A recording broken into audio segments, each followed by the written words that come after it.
quanto aos componentes? Para ficar mais claro o que foi colocado aqui. Existe o axônio, que essa faz parte dessa fibra da qual nós estamos falando, as células de Schwann e o tecido conjuntivo, que é esse endoneuro aqui.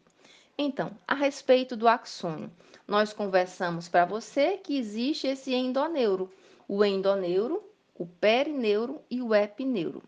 Endo, você já lembra de dentro. Peri é a parte intermediária e ep é a parte mais externa. Você lembra assim que aí não tem perigo de você se confundir. Então vamos lá. No caso do endoneuro, ele se refere a uma trama delicada de tecido conjuntivo frouxo que envolve cada fibra nervosa. E as fibras nervosas estão envolvidas exatamente pelo endoneuro, não esqueça. É a fibra nervosa, eu ainda não cheguei no nervo. Daí, é importante que você observe aqui, ó. Tá aqui, você tá vendo essa partezinha aqui? São os endoneuros. Olha, outro endoneuro aqui. E aqui, logicamente, é a fibra nervosa, é a unidade funcional do nervo, que no caso aí é a fibra que está envolta por endoneuro. O perineuro. O perineuro já é o tecido que envolve os feixes de fibras nervosas. Aí eu não estou mais falando só no axônio, já estou falando num conjunto deles, das fibras nervosas, que aí você visualiza interessantemente nessa forma. Olha, aqui dentro a gente tem, nessa figurinha aqui você vê melhor, aqui dentro nós temos o endo, envolvendo várias fibras, olha, vários endos aqui, nós temos o peri. Tá aqui o perineuro para você visualizar melhor. Já o epineuro diz respeito ao tecido conjuntivo que recobre todo o nervo. E aí ele emite alguns septos para o interior, mas ele é externo. Só para ficar mais claro, para ir na sequência. Endo, aí aqui o conjuntinho deles, o peri, e juntando tudinho, ó, aqui o ep. Ele chama aqui interno e externo. Mas o importante é que você saiba que ele é a parte de fora. Só mais uma vezinha. Endo, peri e ep. E as células de Schwann? Bom, as células de Schwann, elas compõem a bainha de mielina e representam um suporte axonal regenerativo, ou seja, se houver uma lesão só a nível da bainha de mielina, nós vamos ver essa possibilidade quando estudarmos um pouco sobre a classificação, existe a possibilidade, é um prognóstico positivo, ou seja, existe sim a regeneração da bainha de mielina, porque ela é tecido gorduroso, é aquela partezinha adiposo, é aquela partezinha que recobre lá o axônio, funcionando então como um suporte axonal regenerativo. E por ser justamente adiposo, ela funciona como isolante elétrico, estando diretamente relacionada à condução do impulso. Para você não ficar mais só pensando ou não se lembrando aí do que se trata, é assim: quanto mais aquele axônio tem uma bainha de mielina o envolvendo, quanto mais grossa essa camada de mielina envolvendo, o impulso vai ser saltatório. Então, o impulso vai precisar pular mais alto para atingir o nó de Ranvier, que nós já conversamos isso em aulas pregressas. Portanto, mais rápido esse impulso. Aí você aprende assim: quanto mais bainha de mielina envolvendo o axônio, no impulso saltatório, mais veloz este impulso vai. E isso faz sentido em algumas ações que são necessárias rapidez, outras não, só a continuidade. Um exemplo, assim, a dor crônica tem pouca mielina, a dor aguda tem muita mielina, porque a dor aguda é aquela dor bem forte, a dor crônica é uma dor que persiste por muito tempo, uma dor contínua, porém só você, estou com aquela dorzinha e tal. Então, na mesma circunstância de dor, você pode ter neurônios com bainha de mielina mais grossa ou mais fininha, mostrando aí a função delas.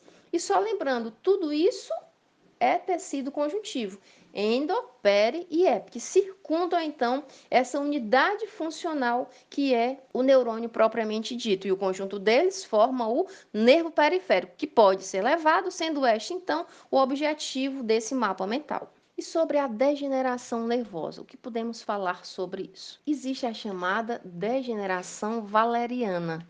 Degeneração valeriana, professora? Sim, a valeriana e a axonal. O que é, relembrando essa degeneração valeriana?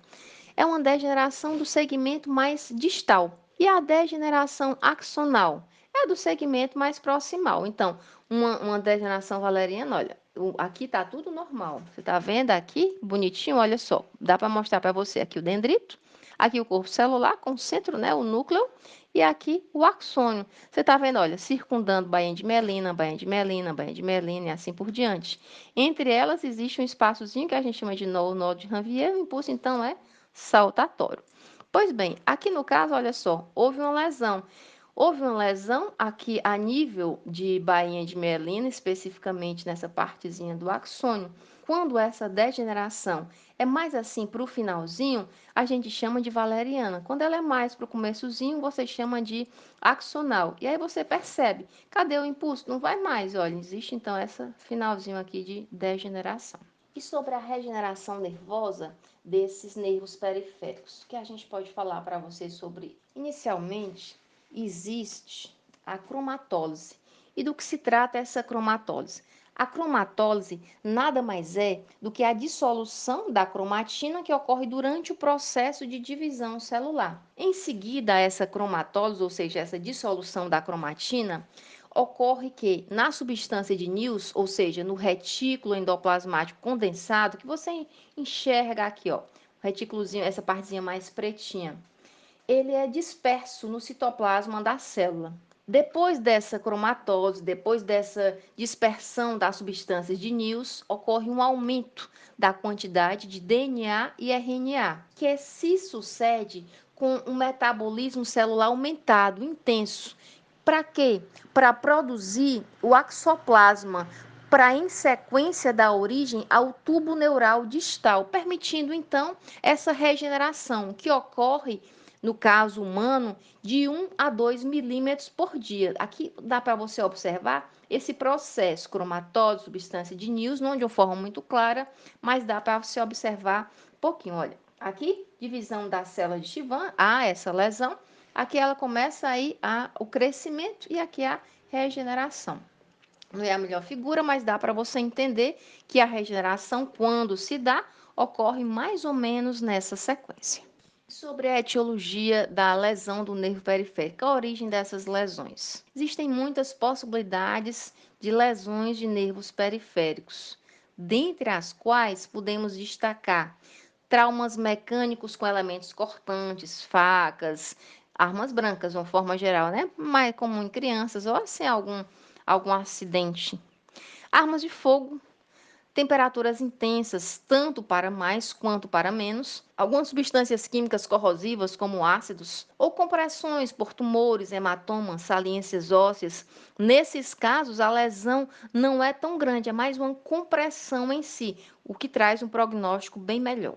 Quanto à epidemiologia das lesões de nervos periféricos, podemos destacar que ocorre em 2,4% da população, com incidência de 80% com o avanço da idade. Tem aqueles pacientezinhos mais idosos que já são danados, que não obedecem muito, pegam uma arma branca, vai cortar uma carne, aí se machuca, ou então as quedas de própria altura e assim por diante.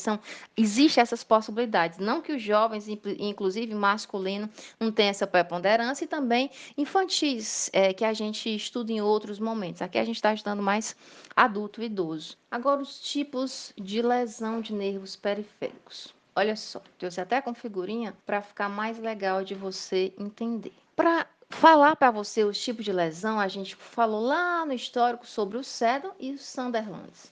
E conversamos que eles têm sua classificação específica. Mas fica legal para você compreender essa classificação entre um e outro para que você saiba a diferença. Afinal, no seu estudo, na sua prova, para a sua vida, é interessante que você pega lá um prontuário de um paciente que você está atendendo e tenha noção se colocar um ou outro ou as duas. Você vai saber exatamente do que se trata.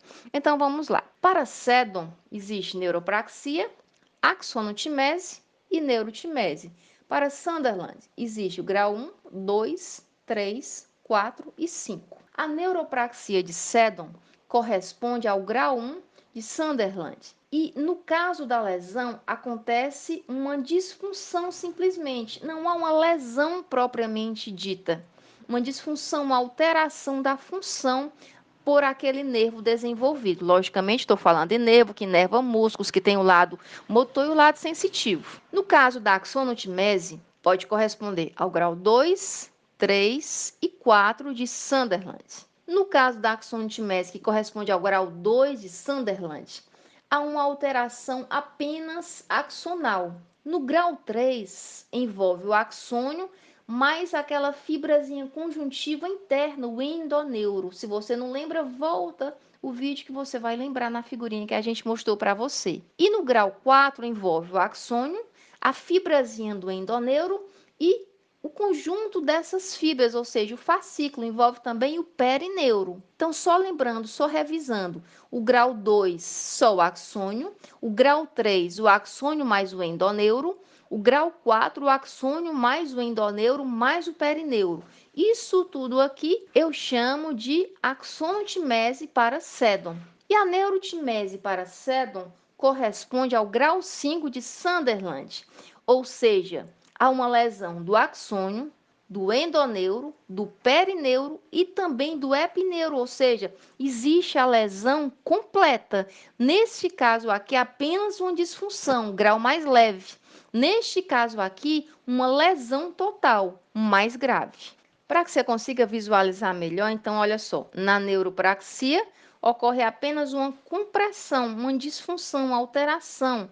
Isso é bem fácil de ser resolvido, bem fácil assim, em relação à neurotmese. Se é uma descompressão, tem apenas um tumor que você descomprime retirando e assim por diante.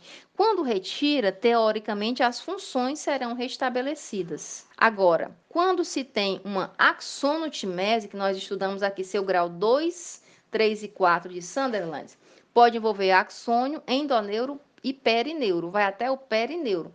Neste caso, já sim uma lesão, uma injúriazinha, mas existe uma possibilidade de regeneração. Olha só, já envolve um pouco do tecido conjuntivo. Nesse caso, há uma necessidade cirúrgica, mas essa necessidade cirúrgica tem um bom prognóstico. Agora, como falei para você, no caso mais grave, na neurotmese, existe uma lesão do endo, do peri e do epi, ou seja, uma lesão completa de ponta a ponta. Neste caso aí, a regeneração já é mais difícil. E aí, o que vai acontecer? Lá na neuroplasticidade, eu conversei com você. Existe, assim, outros neurônios que fazem a função, que vão sendo, cujas funções vão sendo readaptadas, transferidas, e aí há todo esse trabalho que o profissional de saúde vai indicar. É isso aí, pessoal. Obrigada por assistirem a mais um vídeo e não se esqueçam de curtir as aulas, se inscrever no canal e indicar aos amigos.